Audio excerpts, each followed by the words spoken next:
Hi friends, ഇന്ന് ഒരു breakup റിലേഷൻഷിപ്പിൽ നിന്ന് നിങ്ങൾക്ക് ഹീൽ ചെയ്യാനുള്ള കുറച്ച് ടെക്നിക്സ് പറഞ്ഞു തരാം. ഒരു ബ്രേക്കപ്പ് റിലേഷൻഷിപ്പ് എന്ന് പറയുമ്പോൾ അതൊരു ലവ് തന്നെ ആവണമെന്നില്ല. ഫ്രണ്ട്സ് ആയിട്ടായിരിക്കാം, അല്ലെങ്കിൽ നമ്മുടെ അത്രയും ക്ലോസ് ആയിട്ടുള്ള ആരെങ്കിലും നമ്മളെ വിട്ടു പോകുക, അല്ലെങ്കിൽ മരിച്ചു പോയിട്ടുള്ള ആരെങ്കിലും ആ ഒരു മെമ്മറീസിന് നമുക്കൊന്ന് പുറത്തേക്ക് വരണം, ഒന്ന് ഓവർകം ചെയ്യണം, അങ്ങനെയുള്ള കാര്യങ്ങളിൽ നിന്നൊക്കെ ആവാം കേട്ടോ. ഫസ്റ്റ് തിങ് എന്ന് പറയുന്നത് അക്സെപ്റ്റ് ദ ഫാക്റ്റ് എന്നുള്ളതാണ്. അതായത് ഇങ്ങനൊരു കാര്യം സംഭവിച്ചു കഴിഞ്ഞു അല്ലേ, അത് നമുക്ക് മാറ്റാൻ പറ്റില്ല. അപ്പോൾ അത് സംഭവിച്ചു എന്നുള്ള കാര്യം നമ്മളങ്ങ് അംഗീകരിക്കുക. അതിൻ്റെ കൂടെ തന്നെ നമ്മൾ ചെയ്യേണ്ടത് എന്താണെന്ന് വെച്ചാൽ, നമുക്ക് ഇതൊന്ന് ഹീൽ ചെയ്യാൻ അല്ലെങ്കിൽ ഓവർകം ചെയ്യാനായിട്ട് ടൈം എടുക്കും എന്നുള്ള കാര്യം കൂടെ മനസ്സിലാക്കുക. അല്ലാതെ ഇത് ഒരൊറ്റ സെക്കൻഡിൽ നമുക്ക് മറക്കാൻ പറ്റുന്നതോ അല്ലെങ്കിൽ ഇതൊന്ന് ഓവർകം ചെയ്യാനോ പറ്റില്ല. It will take time. അത് നമ്മൾ എപ്പോഴും ഓർത്തിരിക്കേണ്ട ഒരു കാര്യമാണ്. സോ ഇത് ടൈം എടുത്ത് തന്നെ മാറുള്ളൂ എന്നുള്ള കാര്യം നമ്മൾ എപ്പോഴും ഓർക്കുക. ഇതെല്ലാം ഞാൻ എൻ്റെ പഴയ വീഡിയോസിലും പറയാറുള്ളതാണ് കേട്ടോ. ഇങ്ങനൊരു റിലേഷൻഷിപ്പ് ബ്രേക്കപ്പ് ഉണ്ടാകുമ്പോൾ നമ്മൾ എപ്പോഴും ഒറ്റയ്ക്ക് ഇരിക്കാനായിരിക്കും ആഗ്രഹിക്കുക. പക്ഷേ മാക്സിമം നിങ്ങൾക്ക് അതൊന്ന് പുറത്തേക്ക് വരണം എന്നുണ്ടെങ്കിൽ ഒറ്റയ്ക്ക് ഇരിക്കാതിരിക്കുക കേട്ടോ. സ്പ്രെഡ് ടൈം വിത്ത് അതേഴ്സ് എന്ന് വേണമെങ്കിൽ പറയാം. മാക്സിമം നമ്മൾ ഒരു ആൾക്കൂട്ടത്തിൻ്റെ ഇടയിൽ അല്ലെങ്കിൽ ഫാമിലി ഫ്രണ്ട്സ് അങ്ങനെയുള്ളവരുടെ ഇടയിൽ ഇരിക്കാൻ ശ്രമിക്കുക. ഒറ്റയ്ക്ക് ഇരിക്കാതിരിക്കാൻ നോക്കുക. കാരണം ഒറ്റയ്ക്ക് ഇരിക്കുമ്പോഴാണ് നമുക്കിത് ആലോചിക്കാനുള്ള ഒരു ടെൻഡൻസി വരുന്നത്. വേറെ ആൾക്കാരുടെ കൂടെ ഇരിക്കുമ്പോൾ നമ്മൾ അവർ പറയുന്നത് ശ്രദ്ധിക്കുന്നില്ലെങ്കിൽ പോലും ആ ഒരു കാര്യങ്ങളിൽ എൻഗേജ്ഡ് ആയി പോകും. ഇത് ഓർക്കാൻ നമുക്കധികം സമയം കിട്ടിയെന്ന് വരില്ല. മൂന്നാമത്തെ കാര്യം, നിങ്ങളിത് സപ്രസ് ചെയ്യാൻ ശ്രമിക്കാതിരിക്കുക എന്നുള്ളതാണ്. ഇതെനിക്ക് ഓർക്കണ്ട, ഇതെനിക്ക് മറക്കണം എന്ന് ഒരിക്കലും വിചാരിക്കരുത്. കാരണം നമ്മൾ മറക്കണം എന്ന് വിചാരിക്കുന്ന കാര്യങ്ങളായിരിക്കും എപ്പോഴും നമ്മൾ ഓർത്തുകൊണ്ടിരിക്കുക. അതുപോലെ തന്നെ ഡോണ്ട് സപ്രസ് യുവർ ഇമോഷൻസ്.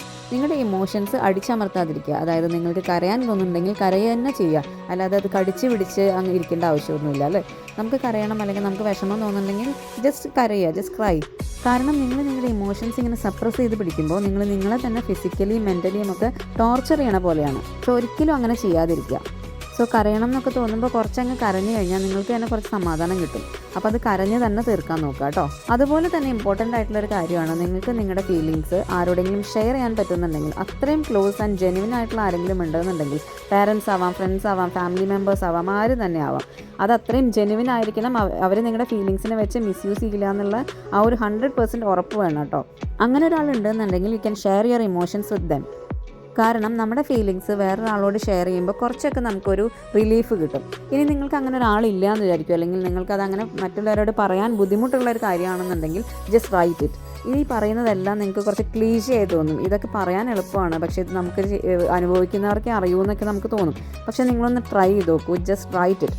നമ്മളൊരു പേപ്പർ എടുത്തിട്ട് നിങ്ങളുടെ ഇമോഷൻസ്, നിങ്ങൾക്ക് ഫീലിങ്സ്, നിങ്ങൾ എന്താണോ ഇപ്പോൾ മനസ്സിൽ വിചാരിക്കുന്നത്, നിങ്ങൾക്ക് എന്താണോ വിഷമമുള്ളത്, നിങ്ങൾക്ക് ഒരാളോട് പറയണം എന്ന് ആഗ്രഹമുള്ളത് എന്താണെന്ന് വെച്ച് കഴിഞ്ഞാൽ അതൊന്ന് എഴുതി നോക്കൂ. എഴുതിയിട്ട് അത് ചുരുട്ടി കൂട്ടി കളയുക, കത്തിച്ച് കളയുക, എന്ത് വേണമെങ്കിലും ചെയ്തോളൂ. പക്ഷേ അതൊന്ന് എഴുതി കഴിയുമ്പോൾ യു ക്യാൻ ഫീൽ ഇറ്റ്. ആ ഒരു റിലീഫ് നിങ്ങൾക്ക് ശരിക്കും ഫീൽ ചെയ്യാൻ പറ്റും കേട്ടോ. ഒന്ന് ട്രൈ ചെയ്ത് നോക്കൂ. പിന്നെ ഇതുപോലെയുള്ള കുറേ ടെക്നിക്സ് ഉണ്ട്. എന്നാലും ഞാൻ ഈ വീഡിയോയിൽ അവസാനമായിട്ടൊരു കാര്യം കൂടെ പറയാം. നമുക്ക് നമ്മുടെ മൈൻഡിനെ ഒന്ന് പറ്റിക്കാനായിട്ട് നമ്മൾ ഫിസിക്കലി ഒന്ന് ടയർഡ് ആവാൻ ശ്രമിക്കുക. അത് നെഗറ്റീവായിട്ട് എടുക്കരുത്. ഞാൻ പറയുന്നത് എന്താണെന്ന് വെച്ചാൽ, നമ്മൾ എന്ത് കാര്യമാണോ ചെയ്തുകൊണ്ടിരിക്കുന്നത്, നമ്മൾ ചെയ്യുന്നൊരു ആക്ടിവിറ്റി, ഇപ്പോൾ നിങ്ങൾ വർക്ക് ചെയ്യുന്നവരാണെങ്കിൽ അല്ലെങ്കിൽ നിങ്ങൾ പഠിക്കുന്നവരാണെങ്കിൽ ആ ഒരു കാര്യം 100% ചെയ്യാൻ നോക്കുക. അതായത് ഒരുവിധം സമയവും പറ്റുന്ന സമയമെല്ലാം ഇത് തന്നെ ചെയ്തുകൊണ്ടിരിക്കാൻ നോക്കുക. അതിൽ ഫുൾ കോൺസെൻട്രേറ്റ് ചെയ്യുക. 100% ആ ഒരു കാര്യത്തിലേക്ക് ഇൻവെസ്റ്റ് ചെയ്യുക. ആ ഒരു കാര്യം ചെയ്യുമ്പോൾ നമ്മുടെ ഫിസിക്കൽ ബോഡി കുറച്ച് വീക്കാവും അല്ലേ. നമ്മളിപ്പോൾ വർക്ക് ചെയ്യുന്നവരാണെങ്കിൽ കുറേ നേരം വർക്ക് ചെയ്തുകൊണ്ടിരിക്കുമ്പോൾ നമുക്ക് തന്നെ ക്ഷീണമായി തുടങ്ങും, നമ്മുടെ ബ്രെയിനൊക്കെ കുറച്ച് വീക്കായി തുടങ്ങും. അപ്പോൾ നമുക്ക് റെസ്റ്റ് എടുക്കണം എന്നുള്ള ഒരു തോന്നൽ വരും. അല്ലെങ്കിൽ ഒരു ഗുഡ് സ്ലീപ്പ് കിട്ടാനായിട്ട് ഇങ്ങനെയുള്ള കാര്യങ്ങളാണ് നമ്മൾ ചെയ്യുക. നമ്മുടെ ബ്രെയിനിനെ ഒന്ന് വീക്കാക്കാൻ നമ്മൾ ട്രൈ ചെയ്യും. അപ്പോൾ നമുക്ക് വേഗം കിടന്നുറങ്ങാൻ പറ്റും, അല്ലെങ്കിൽ ഒന്ന് റെസ്റ്റ് എടുക്കാനൊക്കെ തോന്നി തുടങ്ങും. അപ്പോൾ ഇങ്ങനെയുള്ള കാര്യങ്ങൾ ചെയ്യുമ്പോൾ ഇതുപോലെയുള്ള മെമ്മറീസ്, നമുക്ക് മറക്കണം എന്ന് തോന്നുന്ന കാര്യങ്ങൾ നമ്മൾ ഓർക്കാനുള്ള ടൈം നമുക്ക് കിട്ടില്ല സത്യം പറഞ്ഞു കഴിഞ്ഞാൽ. അപ്പോൾ അങ്ങനെയുള്ളൊരു കാര്യം കൂടി നിങ്ങളൊന്ന് ചെയ്യാൻ നോക്കുക കേട്ടോ. ഞാൻ ഈ പറഞ്ഞ കാര്യങ്ങളൊക്കെ ഞാൻ നേരത്തെ പറഞ്ഞ പോലെ ഒരു ക്ലീശയായിട്ട് നിങ്ങൾക്ക് കേൾക്കുമ്പോൾ തോന്നും, പക്ഷേ നിങ്ങൾ ഇതെല്ലാം ഒന്ന് ട്രൈ ചെയ്ത് നോക്കി അതെല്ലാം വർക്ക് ചെയ്യുന്ന കാര്യങ്ങളാണ് കേട്ടോ. എന്നെ വിളിച്ച് സംസാരിക്കുന്ന കുറേ പേരുടെയും ഒരു പ്രശ്നമാണ്, ഇങ്ങനെ ഒരു ബ്രേക്കപ്പ് ഉണ്ടായി കഴിഞ്ഞ് കഴിഞ്ഞാൽ അതൊന്നും ഓവർകം ചെയ്യാൻ പറ്റുന്നില്ല മാം, ഞങ്ങൾക്ക് ഉറങ്ങാൻ പറ്റുന്നില്ല, അല്ലെങ്കിൽ ഇത് തന്നെ എപ്പോഴും ഓർത്തുകൊണ്ടിരിക്കുകയാണ്, എന്തെങ്കിലും ഒരു വഴി പറഞ്ഞു തരണം എന്നുള്ളത്. ഈ ഒരു വഴികൾ അല്ലെങ്കിൽ ടെക്നിക്സ് എന്നൊക്കെ ഉള്ളത് നമുക്കിങ്ങനെ ഇവിടെ ഇരുന്ന് പറയാനേ പറ്റുള്ളൂ അല്ലേ. ഇത് വർക്ക് ചെയ്യേണ്ടത് നിങ്ങളാണ്.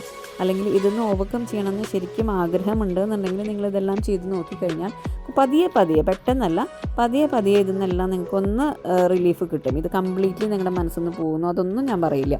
പക്ഷേ എന്നാൽ പോലും കുറച്ച് റിലീഫ് കിട്ടും. കുറച്ച് സമാധാനത്തോടു കൂടി അല്ലെങ്കിൽ ഒരു സ്മൈലോട് കൂടിയിട്ട് നമുക്കിതെല്ലാം ഓർക്കാൻ പറ്റുന്ന ആ ഒരു സിറ്റുവേഷനിലേക്ക് നമ്മൾ എത്തും കേട്ടോ. ഇനീഷ്യലി നമുക്ക് അത് തന്നെയാണ് വേണ്ടത്, അല്ലാതെ ഒറ്റയടിക്ക് ഇതെല്ലാം മറക്കുക എന്നുള്ളതല്ല. നമുക്ക് ഇതൊന്ന് സമാധാനത്തോടു കൂടി ഓർക്കാനുള്ള ഒരു സിറ്റുവേഷൻ വരിക, അല്ലാതെ ഏത് നേരവും കരഞ്ഞുകൊണ്ട് അല്ലെങ്കിൽ ഇത് ഓർക്കുമ്പോൾ തന്നെ മനസ്സിലാകെ ഒരു വല്ലാത്തൊരു ബുദ്ധിമുട്ടോട് കൂടിയിട്ട് ഇങ്ങനെയുള്ള കാര്യങ്ങൾ ഓർക്കാതെ കുറച്ച് ഒരു അക്സെപ്റ്റ് ചെയ്ത് ഇങ്ങനെ ഒരു കാര്യം ഉണ്ടായി എന്നുള്ളത് അക്സെപ്റ്റ് ചെയ്ത് കുറച്ച് പീസ്ഫുള്ളായിട്ട് ഇതിനെ ഒന്ന് ഫേസ് ചെയ്യാനുള്ള ആ ഒരു കാര്യത്തിലേക്ക് വരിക എന്നുള്ളതാണ് നമുക്ക് ആദ്യമായിട്ട് വേണ്ടത്. അപ്പോൾ അങ്ങനെയുള്ളതിന് വേണ്ടിയിട്ട് ഇങ്ങനെയുള്ള ചെറിയ ചെറിയ ടെക്നിക്സ് ആദ്യം തന്നെ നോക്കി നോക്കുക. നമ്മുടെ ലൈഫിൽ ഇങ്ങനെ ഒരു സിറ്റുവേഷൻ ഉണ്ടാകുമ്പോൾ ആദ്യം തന്നെ ഉണ്ടാവുക നമ്മുടെ മുമ്പിൽ കുറേ ക്വസ്റ്റ്യൻസ് ആണല്ലേ. എങ്ങനെ മുന്നോട്ട് പോകും, അല്ലെങ്കിൽ എന്തുകൊണ്ട് എൻ്റെ ലൈഫിൽ ഇങ്ങനെ സംഭവിച്ചു, എനിക്ക് മാത്രം എന്താണ് ഇങ്ങനെ വരുന്നത്, അങ്ങനെയുള്ള ഒരുപാട് ക്വസ്റ്റ്യൻസ് നിങ്ങളുടെ മുമ്പിലുണ്ടാവും. ഇതെല്ലാം ഓരോന്നോരോന്നായി ഒന്ന് സോർട്ട് ഔട്ട് ചെയ്യാനായിട്ട് സമയം എടുക്കും. അതിന് വേണ്ടിയിട്ട് കുറേ കാര്യങ്ങൾ നമ്മൾ ചെയ്യാനുണ്ട്, നമ്മൾ തന്നെ ചെയ്യാനുള്ളൂ, വേറെ ആർക്കും നമ്മളെ ഹെൽപ്പ് ചെയ്യാൻ പറ്റില്ല.